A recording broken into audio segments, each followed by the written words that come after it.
दोस्तों नमस्कार। मैं आज एक ऐसे साम्राज्य के बारे में बात करने जा रहा हूं जो उस समय तत्कालीन समय का एकमात्र हिंदू साम्राज्य है। कहा जाता है कि उत्तर भारत में धीरे धीरे एक केंद्रीकृत साम्राज्य की विखंडन हो रहा था, टूट रहा था, तो दक्षिण भारत में एक जुड़ाव सी आ रही थी। एक मजबूत शासक के तौर पर एक साम्राज्य की स्थापना हो रही थी जिसका नाम है विजयनगर साम्राज्य। विजयनगर साम्राज्य की स्थापना उस समय हुआ जब तुगलक वंश के एक शासक जिसका नाम है मोहम्मद बिन तुगलक की सत्ता से अलग होकर ये साम्राज्य की स्थापना हुई। कहा जाता है कि मोहम्मद बिन तुगलक अपने समय में एक अच्छे शासकों में गिना जाता है। तो उसी समय तुंगभद्रा नदी के किनारे, याद रखेंगे, तुंगभद्रा नदी के किनारे, तुंगभद्रा नदी के किनारे इस साम्राज्य की स्थापना हुआ था। और जो स्थापना करने वाले व्यक्ति थे, शासक थे, वो कहा जाता है कि अंतिम यादव राजा जिसका नाम संगम है, उनके दो पुत्र हरिहर और बुक्का ने इस साम्राज्य की स्थापना किया था। ठीक है, याद रखेंगे, वो दो व्यक्ति हैं, हरिहर और बुक्का ने इस साम्राज्य की स्थापना किया था। ठीक है, और इस साम्राज्य की स्थापना कब हुई थी ये आपको मालूम होगा, 1336 ईस्वी में। कहा जाता है हरिहर बुक्का वारंगल के काकतीय शासकों के यहाँ एक सामंत के रूप में काम करते थे। फिर इसके बाद एक बार की घटना ये होती है कि मोहम्मद बिन तुगलक कामपिल्ली पर आक्रमण करते हैं। कामपिल्ली पर आक्रमण करते हैं, क्यों करते हैं कि उसका एक व्यक्ति बहाउद्दीन गुरसप करके व्यक्ति होता है जो एमबीटी को, मोहम्मद बिन तुगलक को चैलेंज करते हैं। चैलेंज इस बात के करते हैं कि उनकी सत्ता को नहीं मानते हैं। अब यहाँ पे बहाउद्दीन गुरसप है कौन? तो बहाउद्दीन गुरसप गयासुद्दीन तुगलक का भांजा है। तो इसे पकड़ने के लिए कामपिल्ली पर हमला करते हैं, आक्रमण करते हैं। तो बहाउद्दीन गुरसप को पकड़ने के चक्कर में ये दोनों भाई भी, वहाँ पर मंत्री हुआ करता है कामपिल्ली पर, तो वो दोनों भाई भी पकड़ा जाता है। और बहाउद्दीन गुरसप के साथ साथ हरिहर बुक्का को भी दिल्ली लाता है। बहाउद्दीन गुरसप को तो बिना मारे जिंदा खाल उतार कर पूरे दिल्ली में घुमाता है और ये हरिहर बुक्का को इस्लाम धर्म में कन्वर्ट करवा लेते हैं। ठीक है, ये कहानी है। लेकिन इसी बीच में क्या होता है, होयसल जो कि दक्षिण भारत का एक राज्य हुआ करता, होयसल, उस पर कह सकते वहाँ पर विद्रोह होता है। उस विद्रोह को दबाने के लिए इन दोनों भाइयों को भेजते हैं, हरिहर बुक्का को। उस समय होता यूँ है कि दक्षिण भारत में एक अराजकता फैली हुई थी। सेकंड बात ये था कि तुर्क जो सत्ता थी उसके विरुद्ध में वहाँ के लोग उठ खड़ा हुए थे। इन दोनों का फायदा उठाकर हरिहर बुक्का ने एक साम्राज्य की स्थापना करेंगे जिसे विजयनगर साम्राज्य के नाम से जाना जाएगा। ठीक है, तो इस तरह होता यूँ है कि तुंगभद्रा नदी किनारे विजयनगर शहर स्थापना किया। वही शहर आगे चलकर विजयनगर साम्राज्य के रूप में स्थापित होगा। आगे चलकर हरिहर बुक्का दोनों को उनका गुरु जो नाम है विद्यारण्य, ठीक है, नाम है, तो ये विद्यारण्य नामक गुरु ने उसे फिर से हिंदू धर्म में कन्वर्ट करवा लिए। ठीक है, यानी कहने मतलब फिर से उसको इस्लाम धर्म से हिंदू धर्म की तरफ प्राप्ति हुआ। इस प्रकार आए, फिर हिंदू बन गए। तो विद्यारण्य ध्यान रखेंगे, विद्यारण्य इनका गुरु हैं जो कि बाद में इस्लाम धर्म से हिंदू धर्म में कन्वर्ट करवा लिए थे। ठीक है दोस्तों, अगर विजयनगर साम्राज्य की राज्य का बात करें, उसके बाद उसकी राजधानी की बात करें, तो बहुत से बुक में आपको सिर्फ इतना लिखा मिलता है विजयनगर साम्राज्य की राजधानी हम्पी हुआ करता था, लेकिन ऐसा बात नहीं है। विजयनगर साम्राज्य की राजधानियाँ थी, समय समय पर उसकी राजधानी चेंज होते गई। तो पहला राजधानी के रूप में विजयनगर का था अनेगोंडी, ठीक है, अनेगोंडी। फिर इसके बाद 1342 में विजयनगर बना राजधानी, विजयनगर साम्राज्य की विजयनगर बना, और यही विजयनगर हम्पी के नाम से मशहूर हुआ। इसी हम्पी को हम लोग विजयनगर साम्राज्य राजधानी मान लेते हैं। और इसके बाद फिर इसके बाद अगला राजधानी बनेगा पेनुगोंडा, ठीक है, पेनुगोंडा। ये 1570 में बनेगा, ठीक है। और लास्ट में एक और राजधानी होगा जिसका नाम होगा चंद्रगिरी, ठीक है, चंद्रगिरी, और ये 1614 ईस्वी में स्थापित होगा। इस प्रकार विजयनगर साम्राज्य की 4 राजधानियाँ थी, अनेगोंडी, विजयनगर जो हम्पी कहते हैं, पेनुगोंडा और चंद्रगिरी, ठीक है। एक बात और ध्यान रखेंगे, जो आज विजयनगर की वर्तमान परिदृश्य देखा जाए कि कहाँ पर है, तो ये तो पता है कर्नाटक में है। तो याद रखेंगे विजयनगर वर्तमान में जो है उसका नाम है फिलहाल हम्पी, ठीक है, हम्पी या हस्तिनावती, ठीक है, हस्तिनावती। तो या तो आप उसे हम्पी कहिए या हस्तिनावती के नाम से उसे जाना जाता है। और इस हम्पी का जो भग्नावशेष हैं यानी खंडहर कह सकते हैं, इसकी सर्वप्रथम खोज मैकेंजी ने किया था। ध्यान रखेंगे मैकेंजी ने किया था, वो भी 1800 ईस्वी में किया था, ठीक है। हम्पी जो आज विजयनगर साम्राज्य के नाम से जानते हैं, तो हम्पी याद रखेंगे इसकी भग्नावशेष कहने मतलब है जीर्ण शीर्ण जो अवशेष बचा हुआ था उसकी खोज मैकेंजी ने किया था, 1800 ईस्वी में किया था। और विजयनगर साम्राज्य में हम 4 वंश को पढ़ेंगे, ध्यान रखेंगे वो 4 वंश होगा, ध्यान रखेंगे संगम वंश, ठीक है, संगम वंश। फिर इसके बाद होगा सालू वंश, ठीक है, सालू वंश। इसके बाद होगा तुलु वंश और लास्ट में होगा अरिवाडू वंश, ठीक है, अरिवाडू वंश। इस प्रकार 4 वंश हम लोग पढ़ेंगे विजयनगर साम्राज्य में। कौन कौन है? संगम वंश, सालू वंश, तुलु वंश और अरिवाडू वंश। और लगभग ये 300 वर्षों तक शासन करेगा, ये भी ध्यान रखेंगे, ठीक है। विजयनगर साम्राज्य इन 4 वंशों द्वारा 300 वर्षों तक जिंदा रहेगी और 300 वर्षों तक शासन देखेंगे। तो इसलिए हम लोग अब शुरू चलते हैं आगे की तरफ और देखते हैं। पहला वंश होगा वो होगा संगम वंश, ठीक है। पहला वंश है जो होगा संगम वंश। ये 1336 से लेकर 1485 तक चलेगी, ध्यान रखेंगे, ठीक है। दोस्तों विजयनगर साम्राज्य में हम संगम वंश की बात करने जा रहे हैं। तो संगम वंश में एक बात तो ध्यान रखेंगे, संगम वंश नाम क्यों पड़ा, ये संगम वंश क्यों पड़ा? तो याद रखेंगे हरिहर बुक का ये 2 व्यक्ति का पिता का नाम संगम हुआ करता था, इसीलिए इस वंश का नाम संगम पड़ा, ठीक है, यह संगम रखा गया। चलिए कोई बात नहीं। इसका प्रथम शासक है, ध्यान रखेंगे, वो होगा हरिहर प्रथम 1336 से 56 ईस्वी तक, ठीक है। ये इनका कार्यकाल रहेगा हरिहर प्रथम का। और इसी ने विजयनगर साम्राज्य की नींव डाली, नींव रखी गई। और इसने क्या किया, याद रखेंगे, इसने क्या किया, अनेगोंडी जो आपको बोला गया था पहले, इस राजधानी अनेगोंडी हुआ करता था, इस अनेगोंडी से राजधानी ट्रांसफ़र कर दिया ये विजयनगर, ठीक है, विजयनगर। कब किया था? 1342 में किया था। यही विजयनगर आपका हम्पी के नाम से प्रसिद्ध हुआ, इसलिए अनेक से किताबों में लिखा रहता है विजयनगर साम्राज्य राजधानी हम्पी हुआ करता था। या फिर अगर हम्पी जगह विजयनगर दिया रहे, ठीक है, ठीक है, ध्यान रखें विजयनगर साम्राज्य राजधानी विजयनगर भी दिया रहे तो सही होगा, क्योंकि विजयनगर को ही हम हम्पी के नाम से जानते हैं, ठीक है। तो ये बातें ध्यान रखेंगे, विजयनगर और हम्पी वाली कहानी, ठीक है। इसके बाद नेक्स्ट यानी अगला शासक होगा वो होगा बुक्का, ठीक है, बुक्का प्रथम। बुक्का प्रथम कौन है? हरिहर प्रथम का भाई है, इस बात का ध्यान रखिएगा। बुक्का प्रथम हरिहर प्रथम का भाई है।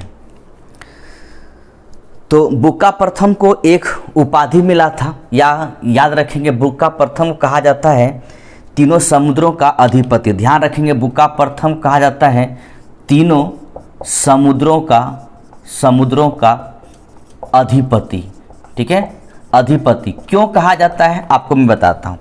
हुआ यूँ कि 1370-71 में हुआ यूँ कि बुक्का प्रथम ने मदुरा जो एक राज्य था उनको जीता, यानी मदुरा को जीतकर वो क्या किया, मिला लिया विजयनगर साम्राज्य में। ठीक है, मिला लिया। अब मदुरा के विजय में इनका बेटा होता है जिसका नाम होता है कंपन, ये साथ देते हैं, कंपन साथ देते हैं। और इसने क्या किया, मदुरा को जीतने के बाद 1370-71 मदुरा जीतने के बाद क्या करते हैं, मदुरा से अपना साम्राज्य का विस्तार करता है और साम्राज्य विस्तार करके रामेश्वरम को भी जीतता है। ठीक है, रामेश्वरम को भी जीतता है और साथ ही साथ आपका केरल और तमिलनाडु को भी जीतता है। ठीक है, तो इस प्रकार 3 समुद्र का मतलब रामेश्वरम, हिंद महासागर, केरल, आपके अरब सागर, तमिलनाडु, बंगाली खाड़ी। ठीक है, इस प्रकार आप देख लीजिए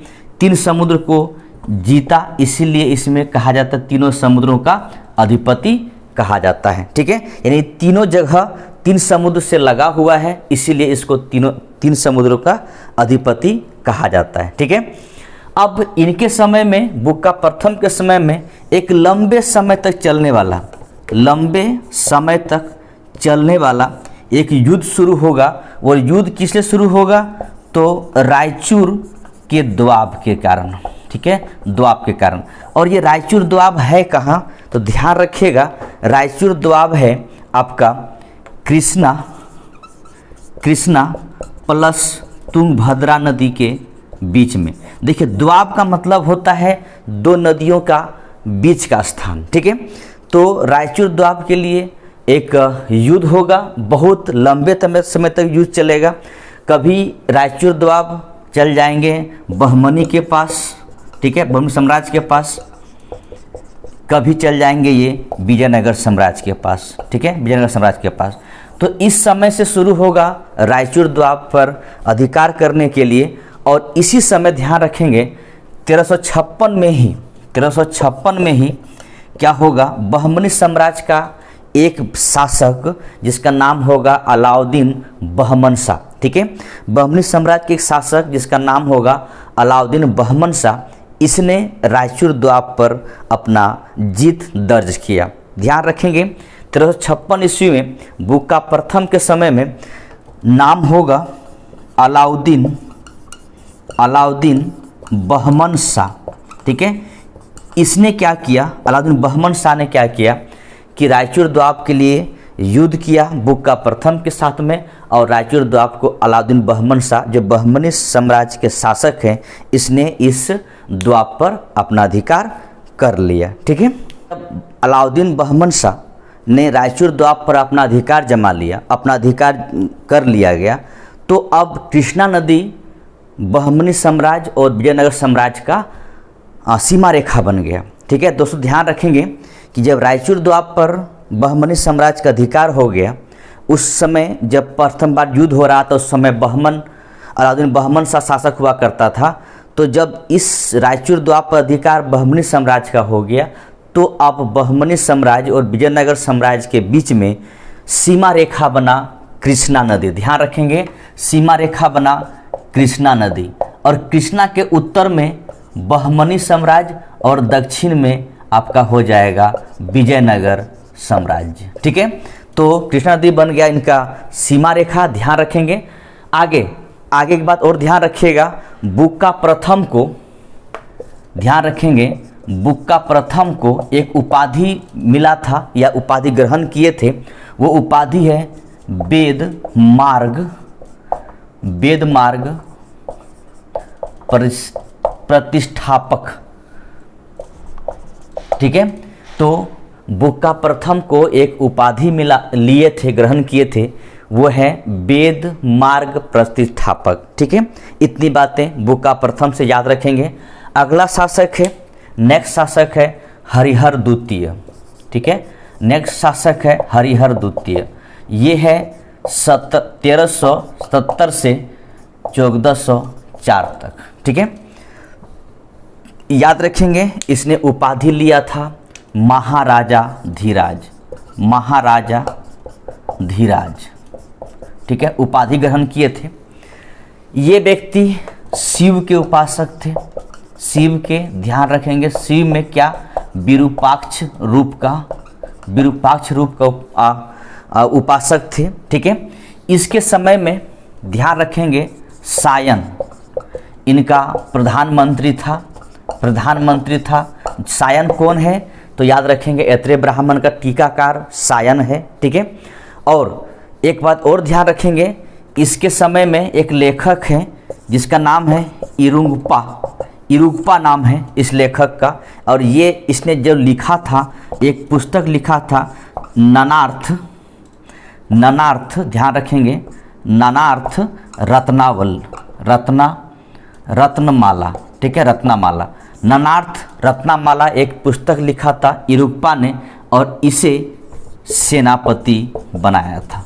ठीक है, सेनापति, ध्यान रखेंगे सायन प्रधानमंत्री और इरुग्पा सेनापति के रूप में इसके समय में हरिहर द्वितीय के समय में कार्य किए थे, ध्यान रखिएगा। ठीक है, और इरुग्पा ने एक पुस्तक लिखा था जिसका नाम है ननार्थ रत्नमाला या रत्नमाला। ठीक है, नेक्स्ट शासक है, ध्यान रखेंगे नेक्स्ट शासक है आपके देवराय प्रथम।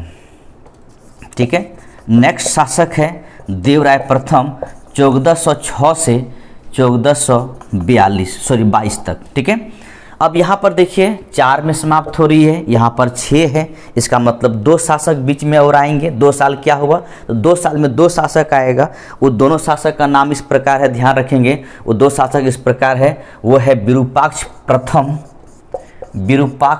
प्रथम और बुक्का द्वितीय। ठीक है, और बुक्का द्वितीय कोई काम नहीं किया, 1 साल के लिए सत्ता में रहा, बस ये लोग चले जाते हैं। ठीक है, अब ध्यान रखेंगे जो ये देवराय प्रथम है, देवराय प्रथम के समय में फिर से रायचूर द्वाब के लिए अब युद्ध होगा, जिसमें से बहमनी शासक फिरोज शाह।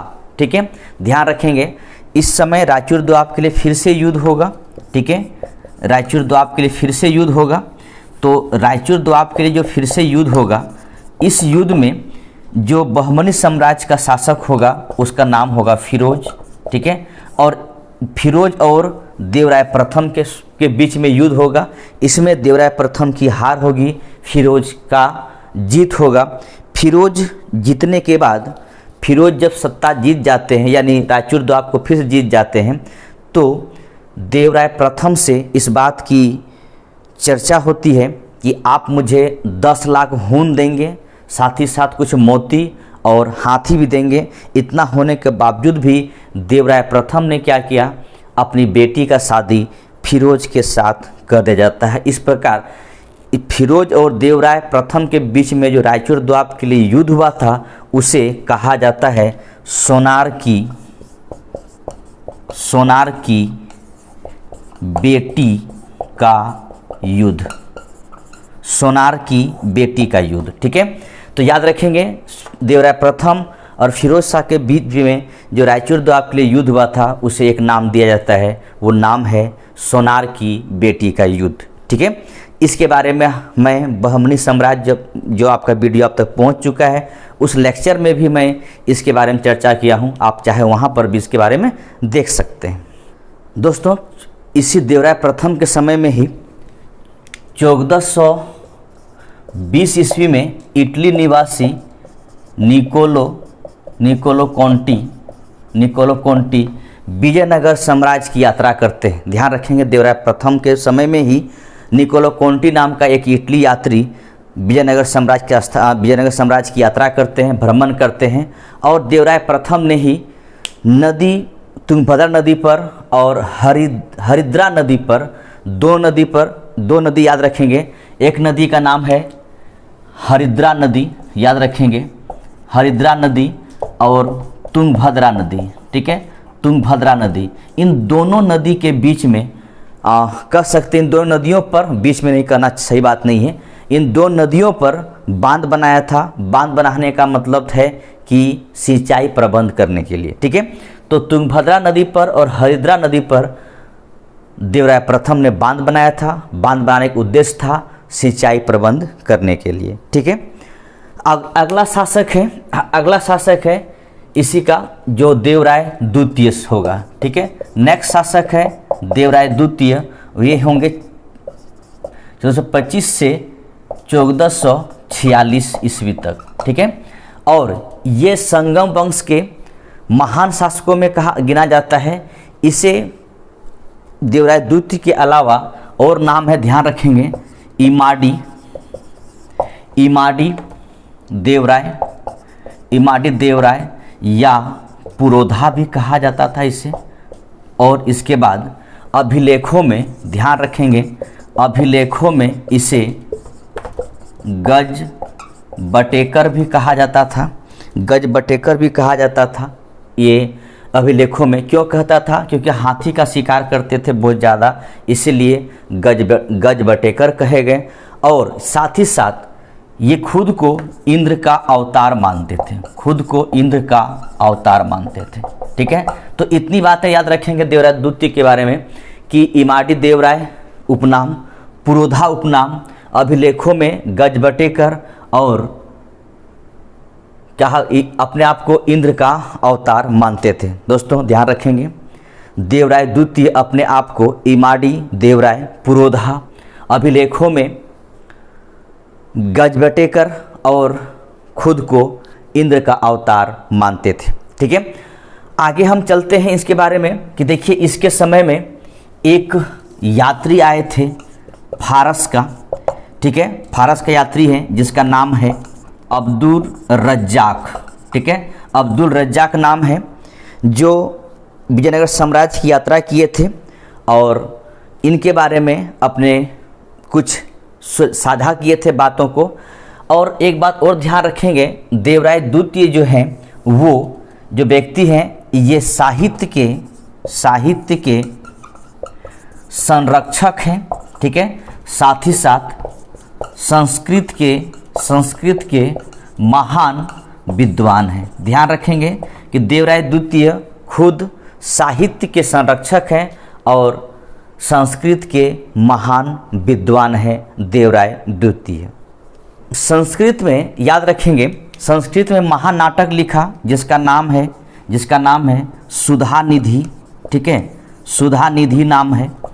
और साथ ही साथ इसने बदरायन के ब्रह्मसूत्र पर टीका लिखा। ध्यान रखेंगे, बदरायन के ब्रह्मसूत्र पर टीका लिखा, ठीक है। इस प्रकार आप कह सकते हैं कि देवराय द्वितीय संस्कृत के महान विद्वान, साथ ही साथ साहित्य के महान संरक्षक भी थे, ठीक है। और एक बात और ध्यान रखेंगे, इसके दरबार में एक कवि हुआ रहते थे जिसका नाम है श्रीनाथ, ठीक है। कवि जिसका नाम है श्रीनाथ, इसने एक पुस्तक लिखा था हरिविलास, ठीक है, हरिविलास। तो हरिविलास पुस्तक का लेखक श्रीनाथ जो तेलुगु विद्वान थे, तेलुगु भाषा के महान विद्वान थे, वो देवराय द्वितीय के दरबार में रहते थे, ठीक है। अगला शासक है मल्लिकार्जुन, ठीक है। नेक्स्ट शासक है वो है मल्लिकार्जुन और ये 1446 से 1465 ईस्वी तक सत्ता में रहते हैं। इससे एक नाम और है, ध्यान रखेंगे, जिसे प्रोड़ देवराय कहते हैं, ठीक है। ध्यान रखेंगे, इसे प्रोड़ देवराय कहते हैं, ठीक है।